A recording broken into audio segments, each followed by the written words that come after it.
So,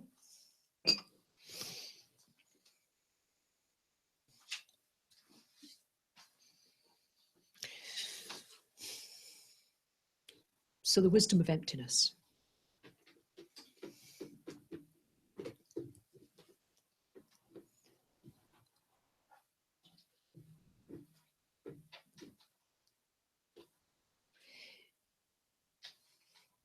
So everything we've been talking about, we've been really looking at the two truths. We started to look at the two truths.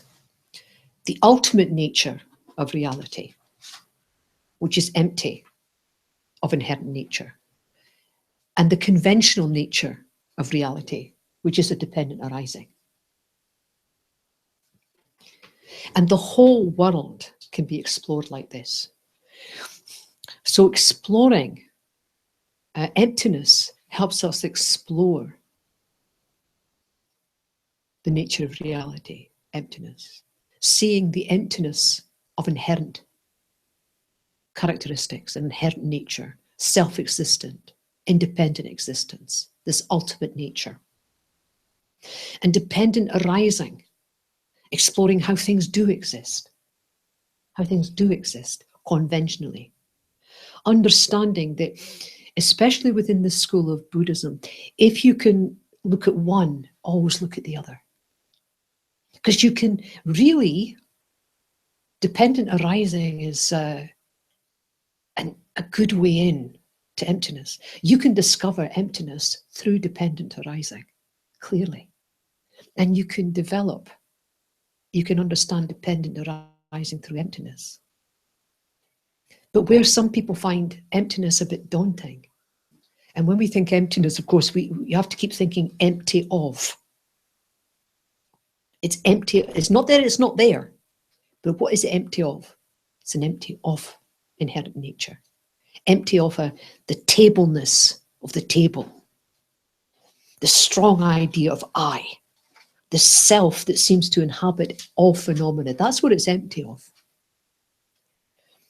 And if that's too tricky, approach it by dependent, really together is good, but if you approach it through dependent arising, it's comfortable because it's talking about what is there. And we live conventionally anyway. And where these two meet, our world arises and we function within that. And so approaching this from dependent arising is very wise. You're dealing with how things are, how things come into being, and that can help calm the mind. That helps calm the mind. Understanding that everything, without exception, exists dependently. Just that one thing to hold on. If you hold on to that, almost the next statement can be, therefore nothing is inherently existing, because these two can't work together. That's very helpful. That's helpful. And this, when we looked at the I, the self, this strong feeling of I exist, this I that seems to be in here, and it's really me. Everything else can fall to bits. The body can fall to bits, the mind can get a bit confused, but there's something within me that's me. Now, if you get the idea that that's not there, and you're still functioning very well, thank you, and also that thing being there that I believe in, which doesn't exist, is the cause of our suffering, then what Lama Tsongkhapa says is, turn that now outward and see that you're seeing the same thing in other people, and you're seeing it in all phenomena. All phenomena seems to have the self-existent thing that's apart from causes and conditions, that's not the same as its parts, that goes beyond its mere label. There is a tableness of table. All of it's like that. And if we take this body, we talk about my body, right? Now, I'm not talking about the I here. I'm talking about body. Something appears to mind when I think my body, right? That's different from its parts. That's different from the label. There is a bodiness that does not exist.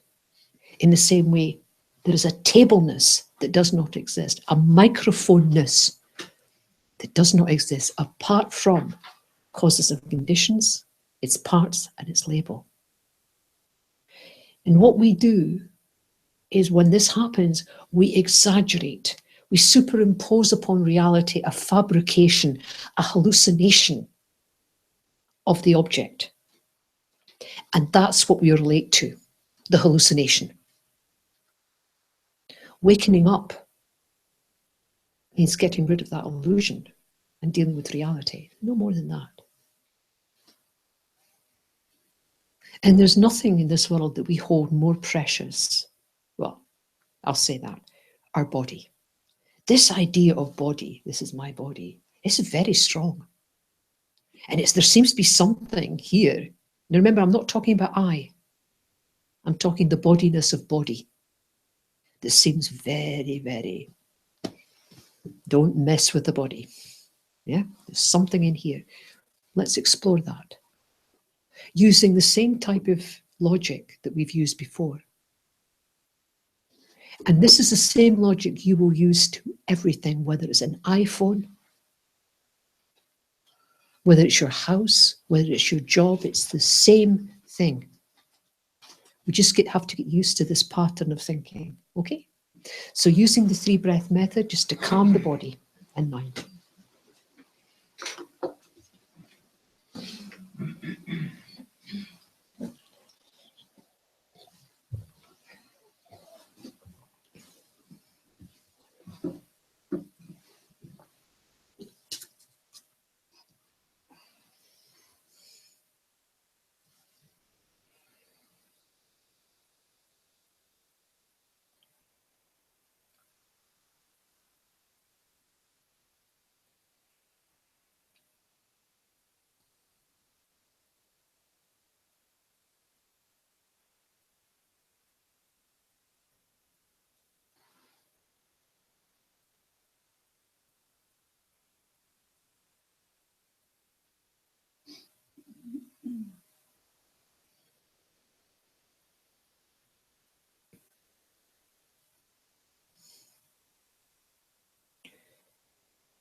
To establish the selflessness of phenomena,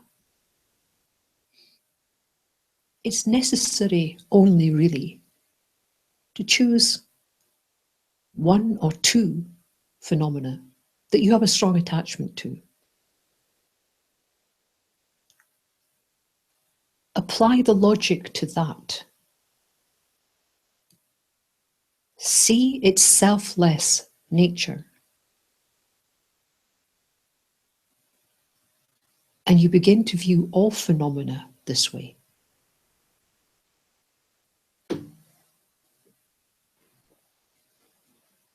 So we consider the concept of my body. How attached we are to my body.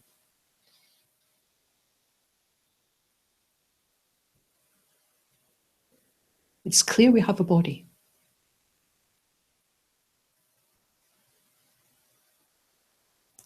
And this body, without thinking about it, seems to exist from its own side, independent of parts, independent of any labels.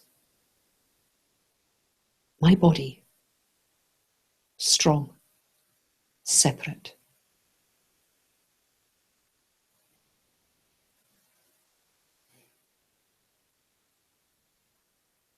This independent body is what we search for.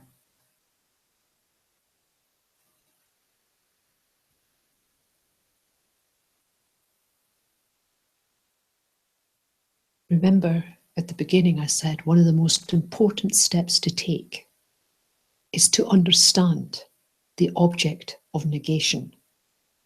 Be clear about what it is that is not there.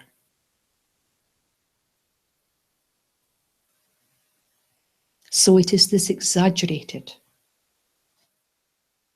vivid, appearing body that seems beyond its parts, beyond the label. seems to be independent, solidly real. That's what we're looking for, that body.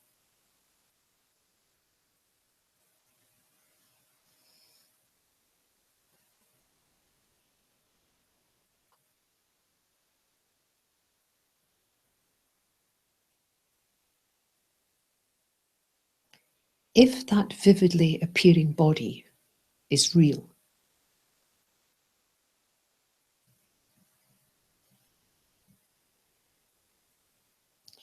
it could only be in one of two ways. This vividly appearing body can only really exist in one of two ways. Either as its parts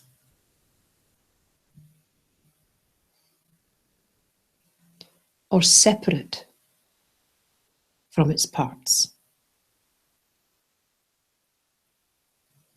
It exists as its parts or separate from its parts. There's no third possibility. Think about it, come to a conclusion.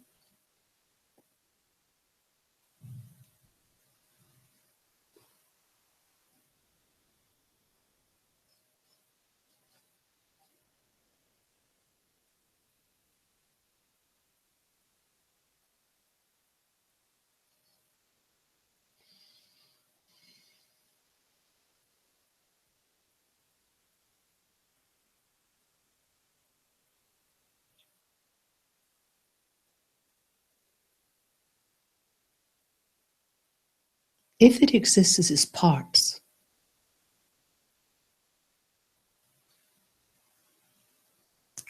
this vividly appearing body, which part? So now you mentally go through the major parts of the body. Perhaps it's my head. Maybe my head is the body. The heart, the lungs. Go through the body and question, is this part this vividly appearing body?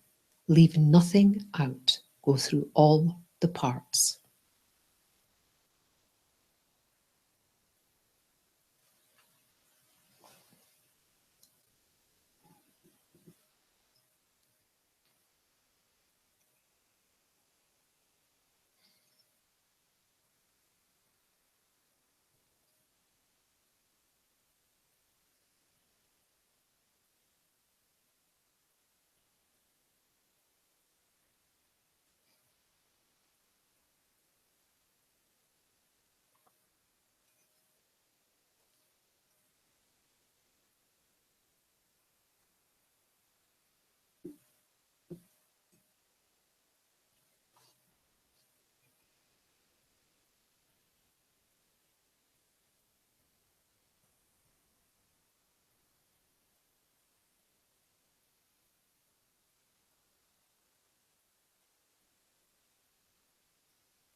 It is valuable to search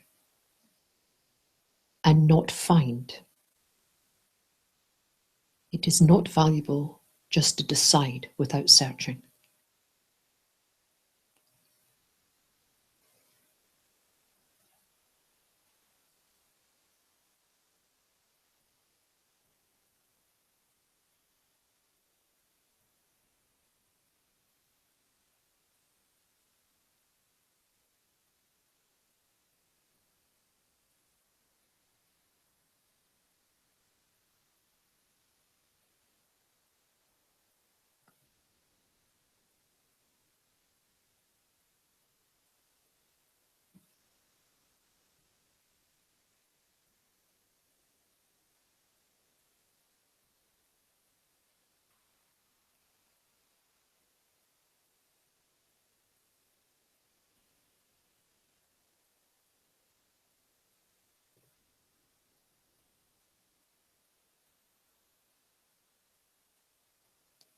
if you decide that perhaps this body is the heart, the head, the blood, one of the parts, if that's a possibility,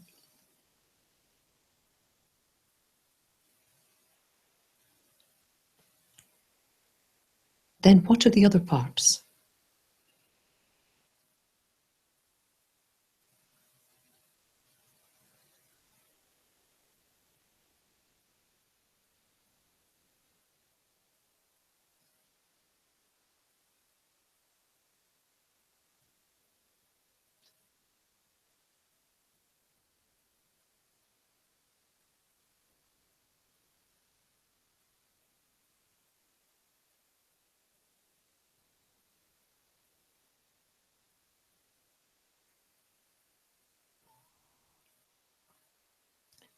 Perhaps the body then is all of the parts, not just one part, but all of the parts. That is the vividly appearing body.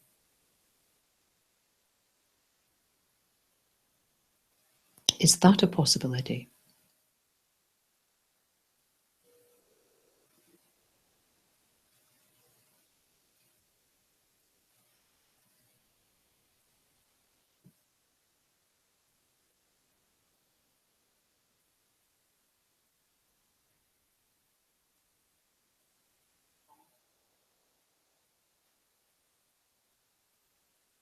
But how can a collection of parts that are not the body be the body?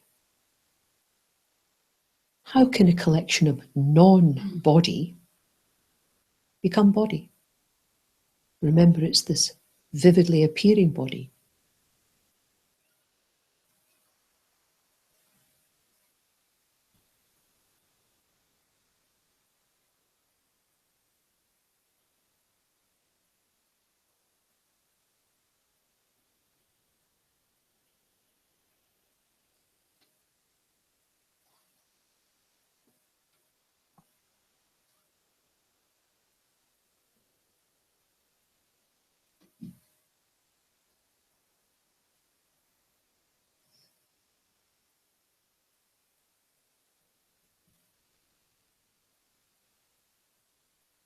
And even with all the parts assembled, it is just an assembly of parts. It doesn't magically transform into this vividly appearing body.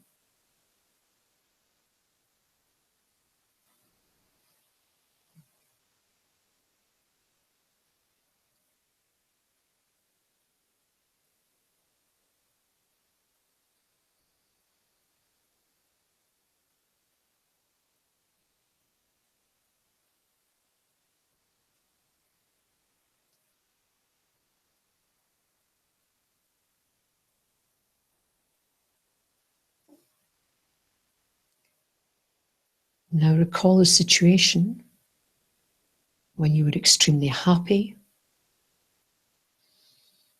or angry or fear. Recall that situation, allow it to arise.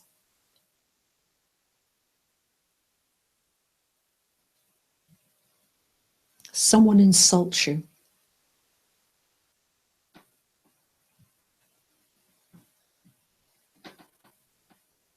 Does there not appear to be something existing from its own side now?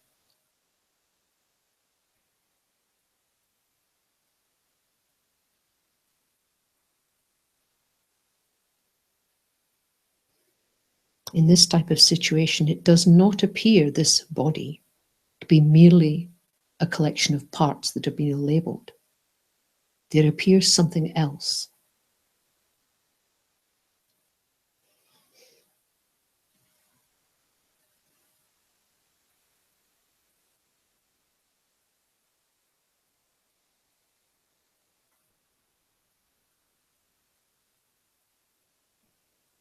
Yet this something else, we haven't found it yet.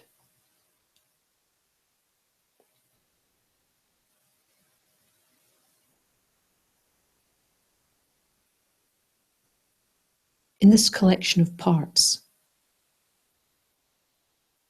is an accumulation of many different elements, chemistry.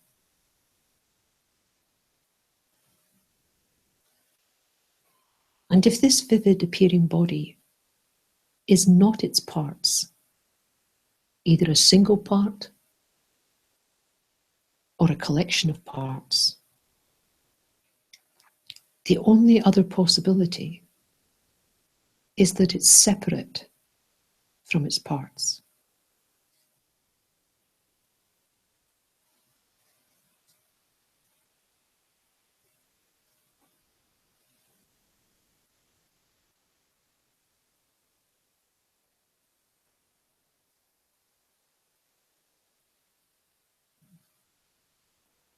And so we imagine that the body begins to disappear from the outside in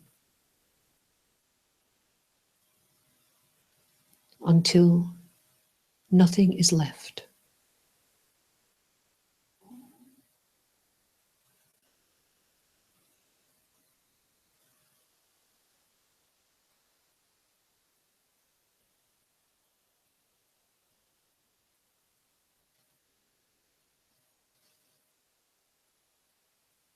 Where is this vividly appearing body?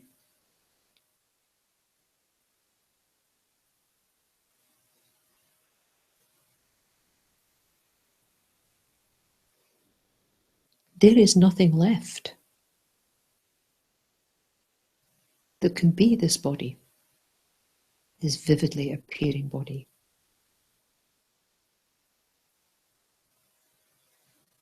This vividly appearing body that we hold on to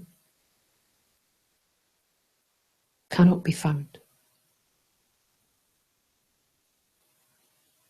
What is your conclusion?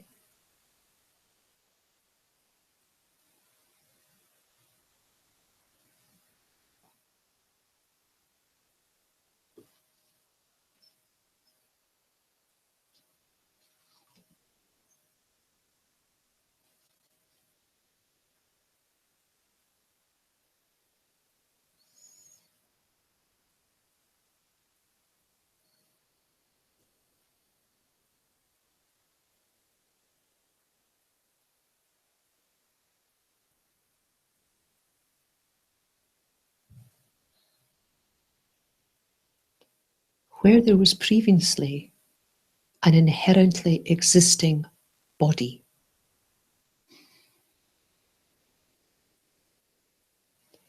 there is now an absence of that inherently existing body.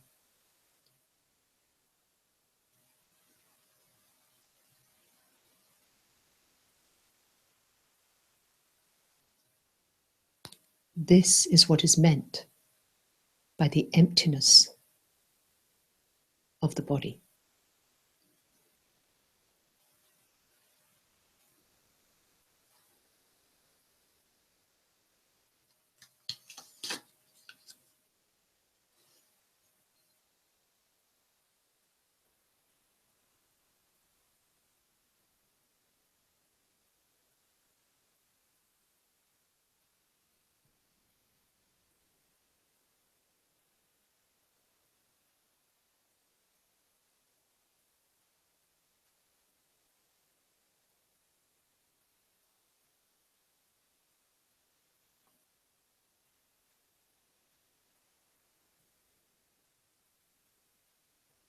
Now, choose an object that you're particularly attached to.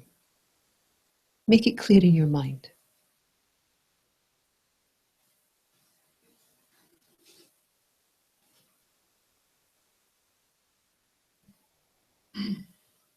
And as you recall this object,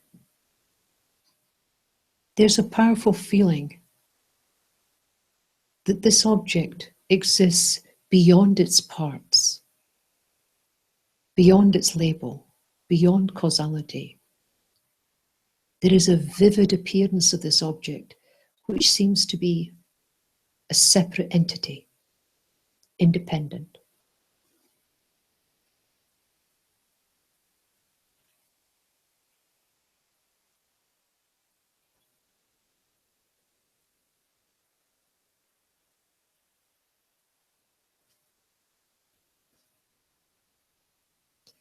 This is the entity we search for.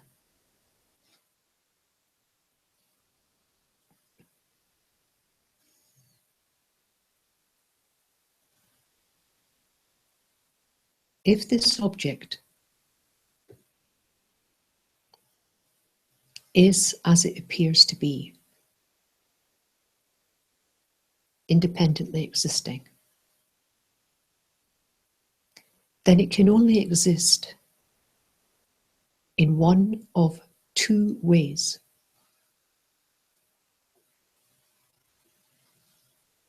As it parts of your object, or separate from the object. There is no third way. Consider.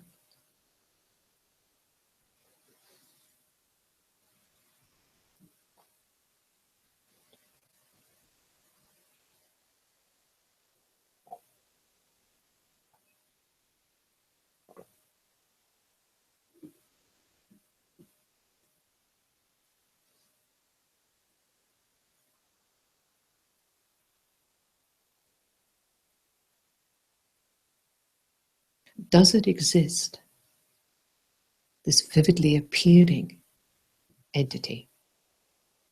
Does it exist as perhaps one of the parts of that object? Search the object and see if it does.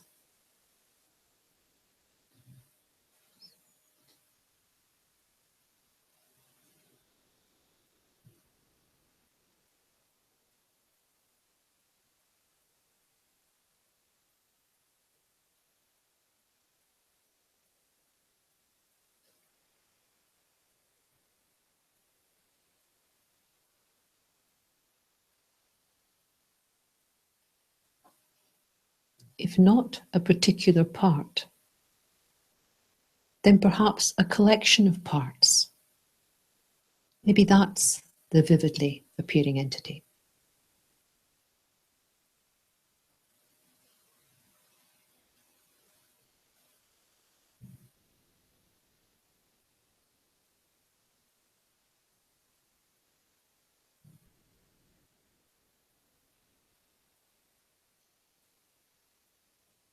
But how can a collection of parts, which are not this entity, this object, how could it then be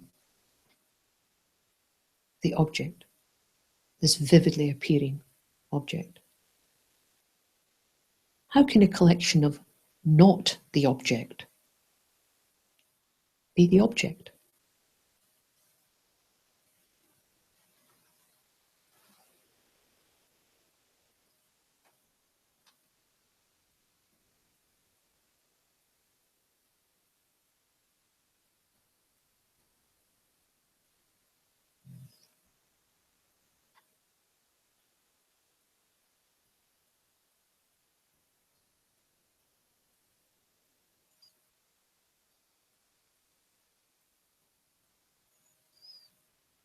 And even with all the parts of the object assembled to the whole,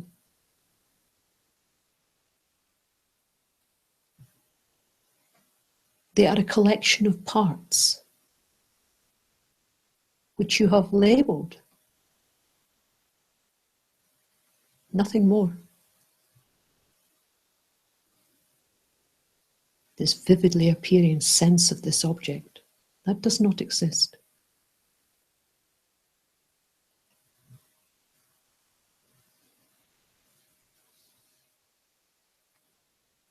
Now imagine this object having been stolen, or damaged, or lost. Ooh, then this vividly appearing idea of this object is very strong.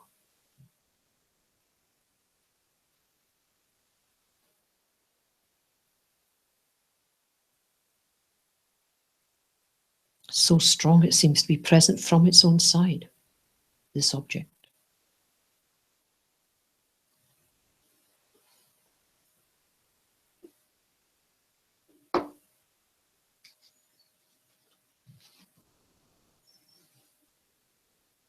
doesn't appear to be a collection of parts merely labeled. No, it seems more than that.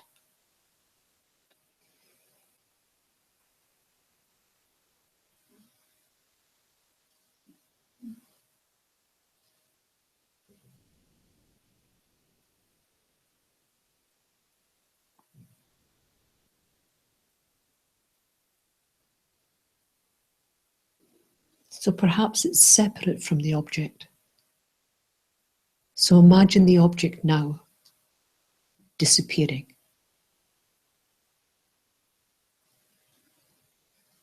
breaking apart, until nothing exists.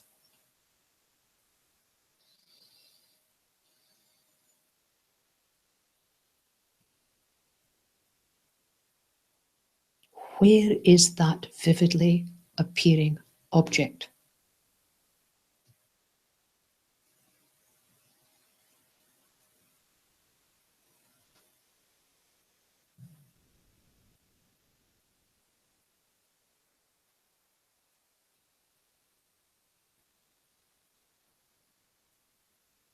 When that object was stolen or broken, there was this vividly appearing object.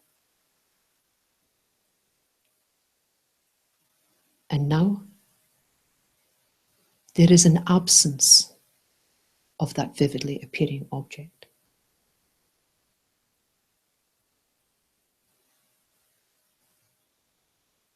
That is the emptiness of that object.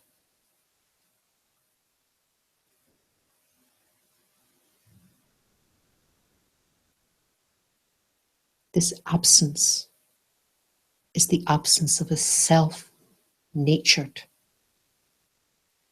a self-existent object. There is now an absence of that.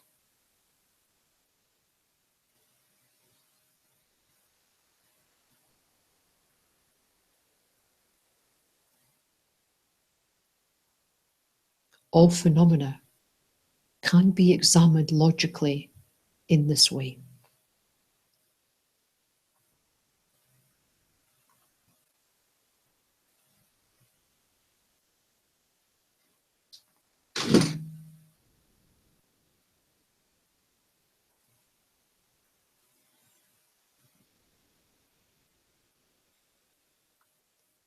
Does the object exist? Yes. Does it function? Yes. Through causality, dependent arising, its parts and its label. Of course it exists. But not the way we perceive it to exist. That's the point.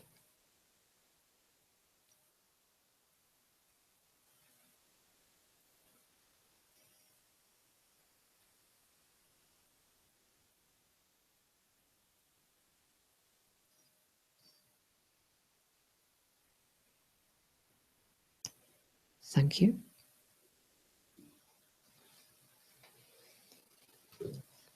In your discussion, because that's the way I do it, one of you choose an object that you're attached to, something different, and talk to each other through this process. First of all, identify, be clear. I mean, you might not get it right, but this is the way to think. First of all, identify the object to be negated. What is it that does not exist, right? So try and be clear with each other. What is it that doesn't exist? Name the object and say what doesn't exist. Then say how you would look for it. Through its parts, one part or a collection of parts. Is that reasonable? Or separate from its parts? How does that go? Basically, talk your way through this meditation to each other, choosing a different object. There'll be questions. No. Just take the process, apply it to another object. First bit, identify that which is not there. Very important. Then it can only be one part or all of its parts, or it has to be separate from its parts. And if you can't find it, what's your conclusion? Okay? Yes, easy. Last exercise. I always make that the easiest. 10, 15 minutes maximum. And nobody was taking notes, only one or two people taking notes. You're going to be popular. I know.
Oh, yeah.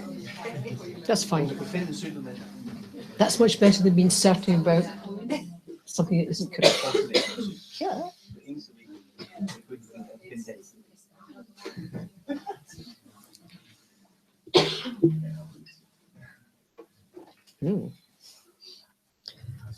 So, I left the easy discussion to the end, as you can tell. So, I've got a reading list here. You're very welcome to take a copy. What you'll have here is a reading list of some Lam Rim texts, which I've personally found very useful. Within these texts, you will have chapters on emptiness. Okay.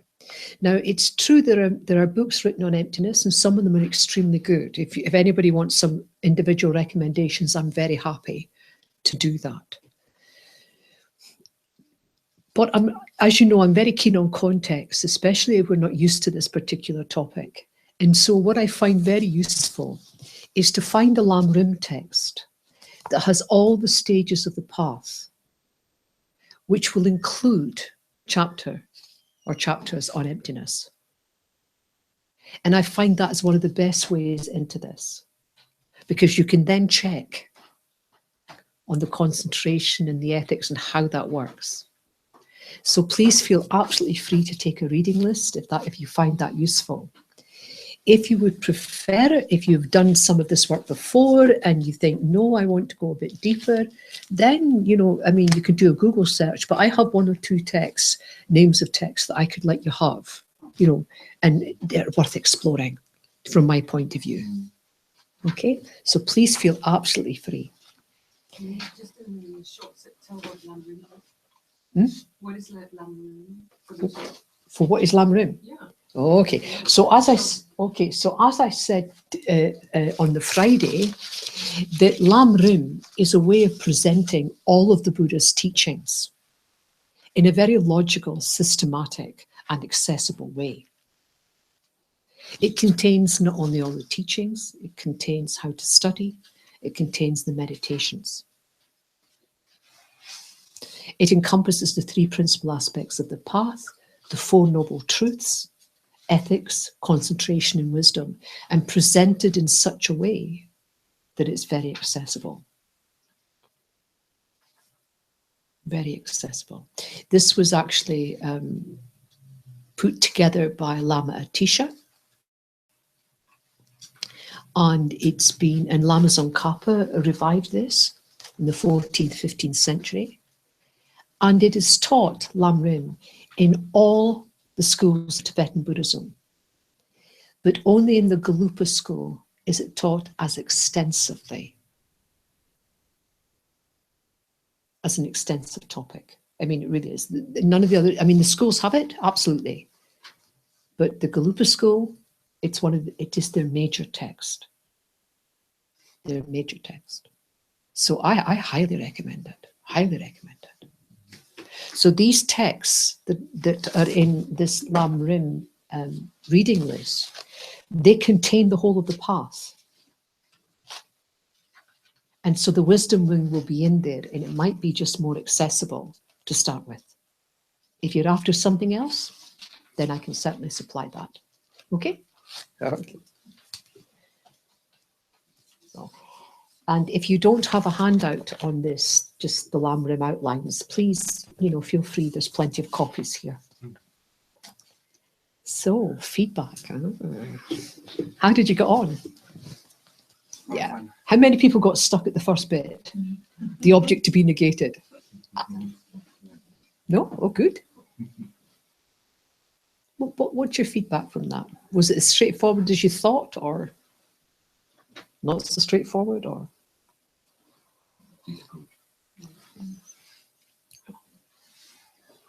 No, my partner Elgo found it. You said it was difficult at the end, but actually each step was easy. Easy to see the logic of why this could or could not be. Good. And at the end, but that was difficult. Because we still couldn't, of course, find. You couldn't find what you set out to find. This is very good. You don't want to find it. The logical step was clearly Or we could put up another logic to check it. Yes, And Yes. either it fell down or it stood up, and we could be sure that the answer was yes or no. yes. There wasn't an if. Uh-huh. And if you do this within meditation, it can become quite clear. And it is logical. There isn't any phenomena you cannot apply this logic to. And I'm talking about physical phenomena or mental phenomena. Because although physical phenomena, you would be looking at a part, collection of parts, separate from the parts, yes? With mental phenomena, you're looking at attributes, characteristics, divisions, things that can be perceived by thought.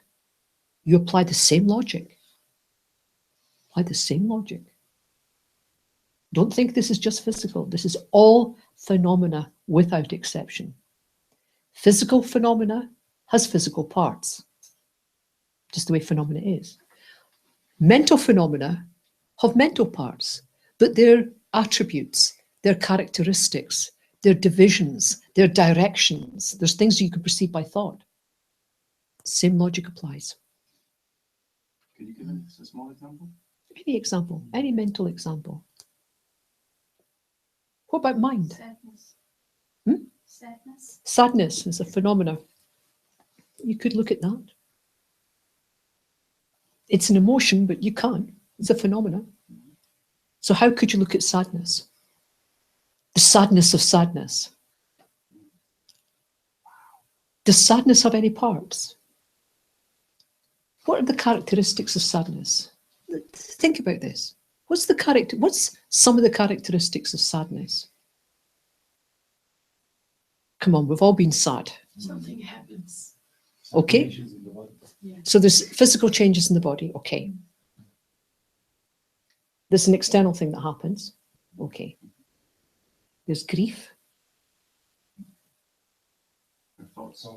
thoughts, tears, all this. So these are all characteristics and attributes. So is the sadness of sadness, this vividly appearing sadness, is it the grief? Is it the thoughts? Is it the external action? Is it, if it's not the characteristics, is it a combination of the characteristics? But how can a combination of the characteristics which are not the sadness of sadness be the sadness? There is no phenomena you cannot apply that to, physical or mental. And when you think of it, all you're doing is this. What is it I'm looking for? Right? What is the object? That's the tricky one. Get that, and you're kind of halfway there. What is it you're looking for? What is the object of negation? What is it that I'm looking for that does not exist, but appears to exist from its own side? Get that clear. Then it's either its parts, one part or a collection of parts, it has to be there, or it is separate from the parts. There's no other possibility. The only thing that's changing here is the object you put in front of your scrutiny. The scrutiny is logic. Doesn't change. So what about love? What about love? Yes. Can we take this apart? Why not? Yes. What's the characteristics of love? What's its attributes? See what I'm saying? It'll be different for different people. Yes. And again, you have to be careful about love and compassion from a Buddhist point of view. You have to be careful. But the feeling, I would be talking about the feeling of love. Yes. And the feeling of compassion. It has characteristics. It has attributes. So identify them. Because it's not, see, when we think about these things, especially feelings, mental phenomena, it's as if they're in a clump. If it's physical, you can take the lid off, you can take the handle off. But mental feelings, and this is why we say things like, yes, but I had a feeling it was true. Oh, really? Okay. Sometimes, of course, it is. And often it's not. But we seem to have this mystical feeling that if it's coming from the gut, it's coming from somewhere magical and special. So I just have to do it. Yeah. Okay. Really? It'll have characteristics. It'll have attributes. Use your wisdom. Find them. Identify them. Separate them out. Okay. Then is this feeling of love, is it this? Well, is it that? No. Is it that? Well, maybe it's a collection. Put it all together, this clump of love. But how can a collection of non-love be love? How can it? Well, if it's not that, the only other possibility is that it's separate from that. Right? So let the emotion go. You should be able to see the love.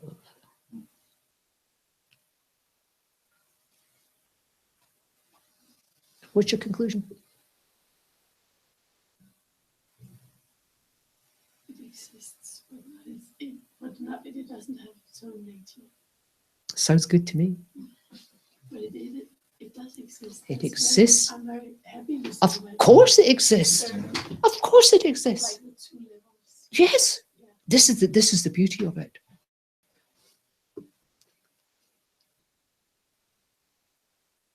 That's how it works.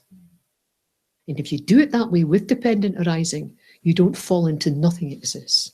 And you don't fall into everything exists. Anything else come up in your conversation? It's a good exercise, though. Eh? Can you imagine doing this exercise with someone who has not had any teaching or thought about the Dharma? How soon before you get locked up? Yeah. Yeah. So here is why coming to a center regularly is so important. This is what, I mean, this is why a Sangha, people who are thinking and trying to establish things, you have your own language here. You know what you're looking at. Nobody's judging you for speaking like this. We know what you're thinking. We've been there or we are there. And that's why you can get support at a center. Trying to do this on your own is very difficult, really difficult. Even with all the books, even with all the videos on YouTube, even with all of that, it's difficult. Nothing beats having a community, nothing. Even if they annoy you to bits, still better, still better. But I didn't understand what you said about not love. What did you mean that what is not love? Oh, at the beginning, well, again, as I've said, words that we use in common parlance, like love and compassion, they don't tend to mean exactly the same in the Dharma. The definitions are not the same. So when we think about love, for instance, there's lots of things come to mind, isn't it? There's an attachment. There's a fear of losing. It's very sticky, love. Oh, I love him, I want him, I need him, There's all of this going on. Really, been there, got the t-shirt, I understand. Yeah, there's this, very sticky. There's wanting, like this. Love is like that. And if you don't think love is like that, wait till it disappears. From a Dharma point of view, the definition of love is wanting others to be happy. That's the definition. Completely different. Same word, different meaning. So from our ordinary point of view, compassion, when we think about compassion, we think, oh, well, I'm very compassionate. I have a friend who cries a lot. He just has to see things on television, and people say, oh, she's so compassionate. Well, I understand why people say that, and she feels good. She is a compassionate person, very heavily compassionate person. In fact, quite a few people I know are like this, deeply compassionate. They get upset very easily, and the compassion. But there's something very, very me about this compassion. I feel compassionate. It makes me feel so ill when I see this. I'm so unhappy when I see this. Yes? Compassion tends to have that type of our ordinary idea of compassion. Even if we definitely feel sorry for what's going on, you really feel sad about it and all the rest of it, but still you're in the center of the story, usually. From a Buddhist point of view, compassion means not wanting others to suffer. That's the definition. It's a completely different flavour. Completely different flavour. Same word, not the same. But we have to start somewhere. And the fact that we have loved this love and compassion, however sticky, however much we're in the centre, if you've got one moment of love and compassion in your life, that's all you need. And do you know what that tells you? That tells you can become a bodhisattva. That's what that tells you. Because everything's on a continuum, everything's flowing. If in your life you've even had one moment of true compassion, real compassion for someone or something, real love, from your point of view, not from the dark viewpoint, if you've got that, then you have the possibility of becoming a bodhisattva. Becoming that rare being that wants to become enlightened simply to benefit others else. It's not enough for this individual to get enlightened themselves. That's not enough. Their compassion for everyone else is too strong. And all you need is one moment. And if you could identify a time in your life when you had that, and most of us here are nice people, we have this all the time. Yeah? You can do that, you can do this. That's what it shows you.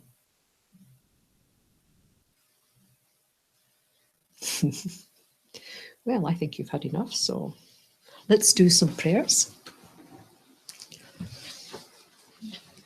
So if you turn to page 36 on my book, but it's headed dedication prayers.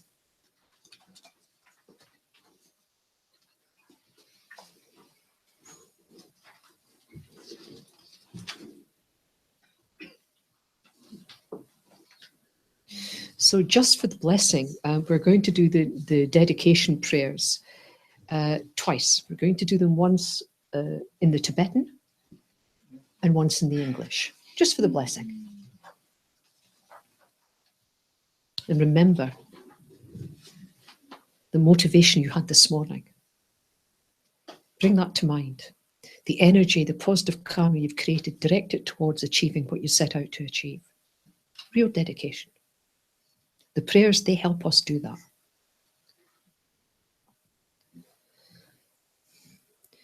Gewade nyurdudak lama sangi drugyurne drowa chinkyang malupa keki sala yuparshu janchok semcho rinpoche ma ke padam ke gyuche ke pa nyam pa me pa yang goni gong du pelwa shu. Due to the merits of these virtuous actions, may I quickly attain the state of a Guru Buddha and lead all living beings without exception into that enlightened state. May the supreme jewel bodhicitta that has not arisen arise and grow, and may that which has arisen not diminish, but increase more and more.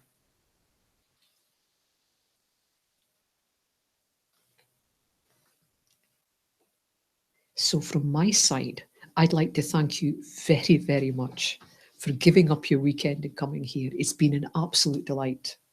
I've enjoyed it. I don't know if I should enjoy it as much as I do, but I really do. It's a joy to come to Copenhagen. It's a joy to come to this centre. I'm always inspired by, especially by the volunteers. So much effort. Honestly, I'm lucky I get to wipe my own bottom when I go to the toilet. Everything's done for me. It's fantastic. And everything's done for people here. People keeping an eye on you, making sure you're watered, you're fed, you've got space, a beautiful environment. I have to say, I'm always impressed. I want to thank you very much. Thank you. Thank Very you. kind. Thank you. Thank you for coming. Very kind. Very kind. Okay. Okay. Then I'd like to thank you Oh, you're as welcome. well, Oh, you're welcome. on behalf of the center and on behalf of all the participants here.